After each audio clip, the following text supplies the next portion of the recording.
Taiwan has confirmed that its Vice Premier Chih-Hsien and her delegation have traveled to the United States for trade negotiations.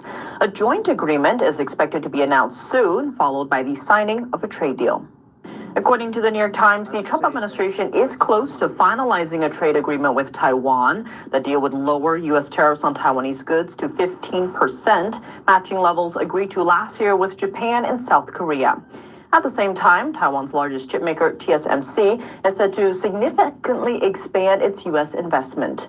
The company plans to build at least 5 new semiconductor plants in Arizona, roughly doubling its total number of facilities in the state. On Thursday, its CEO suggested that during an earnings conference, the company is flagging plans for more U.S. factories. We are speeding up our capacity expansion in Arizona and executing well to our plan.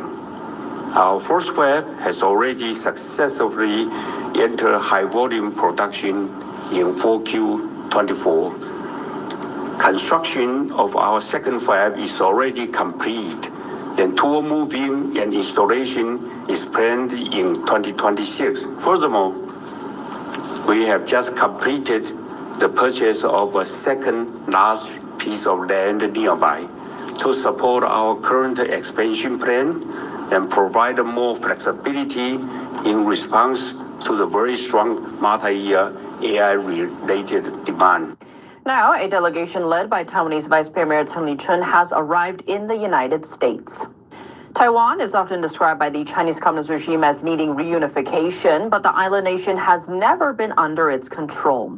So how does the democratic island play into U.S. credibility, Asian security, and America's future in the Pacific? Former Senior Director for China, Taiwan, and Mongolia of the U.S. Department of War, Tony Hu, joins us to share his insight. Talk to us about, from an American audience perspective, why is Taiwan important? Communist China likes to say reunification, but Communist China never ruled Taiwan, so there is no reunification. Why is Taiwan important for U.S. interests? Well, number one, a shared core value. Taiwan is a vibrant democracy, and Taiwan is a vibrant democracy because of U.S. influence after World War II. And so it's a little Americana, and we certainly don't want to see a communist country take over this place. In fact, Taiwan has its own military, its own currency, and it's an independent country in all aspects. So it would be very bad. Additionally, for U.S. interest, U.S. presence in the Asia-Pacific region actually rests in our ability to help defend Taiwan, because our credibility rests on it. If the United States could not stop China at Taiwan, why would Japan, Korea, or Philippines, our treaty allies, believe we can stop China from imposing its will on those countries? In addition, our good friends Japan and Korea, they have no energy. They have no oil. Every car on Japanese road, every plane, every train requires oil that's shipped right past Taiwan, either by Taiwan Strait or on the east side of Taiwan. So if China can take Taiwan, they can literally choke Japan and Korea. So United States at that point, if we lose Taiwan, we might have to retreat out of Asia, which is what China wants. And Asia is an important economic partner for the United States, so we can't allow that to happen. So if the United States is to remain great, Taiwan is a key point. So I think that's why Americans should understand why Taiwan is so important to the United States of America. How should the U.S. be perceiving communist China? It's a little different from, say, the Cold War, as some are saying the Soviet Union at the time. Maybe neither side really wanted to push that button. Maybe China's younger power. It's a bit of a different calculus under Xi Jinping. Also, China is the world's second largest economy, a different factor, again, from the Soviet Union. Given all of that, what are the calculations from the U.S. side when it comes to communist China? Well, I think U.S. is already considering the threat from China, mainly from Xi Jinping. His predecessor was promoting peaceful rise, while Xi Jinping is promoting using military strength, hard power. And that is a danger, a serious danger, because if you look at the growth of Chinese military, it is faster than anywhere in history other than Hitler, but pre-World War II Germany. the expansion of German military. Chinese expansion now is faster. Then you look at the threat. There is no threat. Nobody's going to attack China. Okay? Why this large military? Most likely it's because they want to impose their will, not only in the Asia-Pacific region, but in other parts of the world, using military power. So this is a real threat, and I think in the latest national security strategy of the United States, it shows that we are hoping to build a strong alliance in Asia-Pacific, so everybody contributes to the deterrence of China, try to deter them from doing any aggressive action. However, I think we're also preparing our friends and allies just in case China does the unthinkable and be able to defeat such aggression. Digging into that, we saw, if you will, a very strong Japan, especially under the new prime minister, her comments regarding Taiwan that, Japan could respond militarily if there is that Chinese invasion. When it comes to Venezuela, though, you had President Trump saying, this is America's backyard. We want good neighbors, kind of saying it's America first, a return to the Monroe Doctrine, or as President Trump likes to say, the Donroe Doctrine. Given that, though, we do see a lot of Chinese influence in, say, Latin America, America's backyard.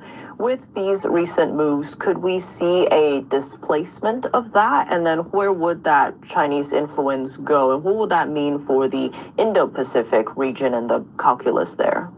Well, you just talked about the top two priorities that was indicated in our national security strategy, the Western Hemisphere and Asia-Pacific.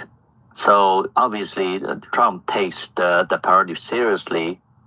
In his mind, the Western Hemisphere, the number one threat is illegal immigration, and number two is drug, and he's taking action on it.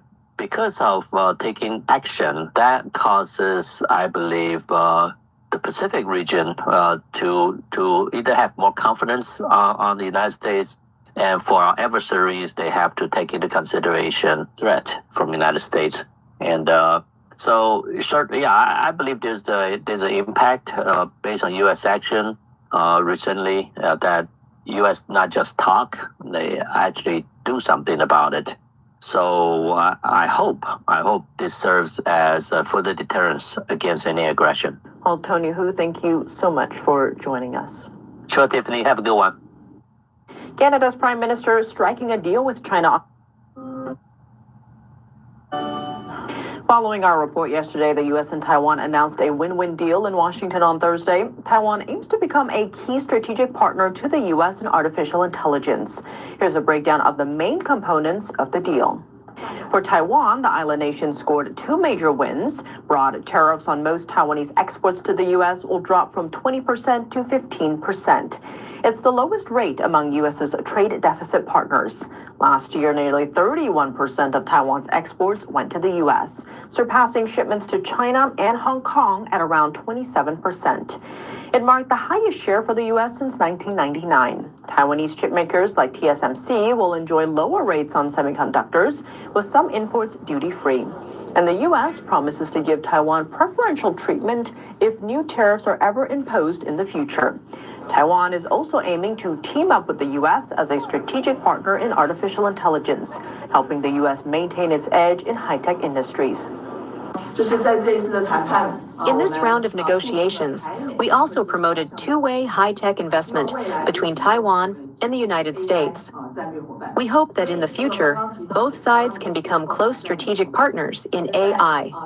So, aside from the previously mentioned Taiwan model for expanding investment in the U.S., the U.S. side also committed, through this investment MOU, to establishing a mechanism for two-way investment to expand investment in Taiwan. In exchange, Taiwan will invest $500 billion in the U.S. There's two commitments from Taiwan. There's $250 billion that comes directly from companies, and then there's $250 billion supplied by the government to help their smaller and medium-sized companies all and bring that whole supply chain to America. So we're going to bring it all over so we become self-sufficient in the capacity of building semiconductors. The $250 billion coming to invest in American chipmaking includes $100 billion, which has been already committed by TSMC in 2025. On Friday, Beijing said it firmly opposes the United States reaching a trade agreement with Taiwan. Canada's Prime Minister 美国与台湾上周美东时间15号达成了关税协议的备忘录那中共不满要求撤销。那么要请教资深政经评论家吴家龙老师您怎么观察？除了在经贸关税方面美国台湾在军事跟外交安全等层面的合作可能还会有哪些进展？首先我们看到这一份协议呢，是在美国商务部，就是联邦机构里面来谈然后来达成协议来签约这样子。这个东西呢有这个主权国家的这个意涵在因为以前可能有一些协议或备忘录是在 AIT 总部相当于美国的一个外交机构到 AIT 总部去签，这次不是，这次是在商务部里面签那这样的话等于在外交上提升台湾的这个主权国家这个级别那在军事上，美国这个也在同时承诺说也要来台湾投资而且还指出4个领域，就是晶片、半导体、国家安全跟那个生物医疗。那么会不会在这个合作当中，例如我举个例子某些武器的生产，某些炮弹还是某些灰弹的生产，由美国企业转来台湾这边投资呢，在台湾生产呢，这也是合作的一部分所以呢，透过美国也对台湾投资等于是一个双向投资补充一下美国没有说要去韩国或去日本做什么双向投资，至少还没听到就是说美国对谈判对象说要去对方投资的，台湾好像是第一个好，那如果美国来投资的话，说不定美国的军事工业有一些那个生产就移来台湾也说不定，或者技术移转也有可能所以呢，在军事上可能会有更深的连结，更深度的绑定，也包括 F-16V 将来全球3000多架里面来台湾这边维修跟改装都有可能。就是说在军事工业的合作也有可能让台湾跟美国深度绑定所以从外交到军事这方面的话，我们看出来这一次不是用产能投资来换关税降低而已，而是用产能投资还换到在安全上在主权国家的象征上都有重大进展。好的，感谢老师。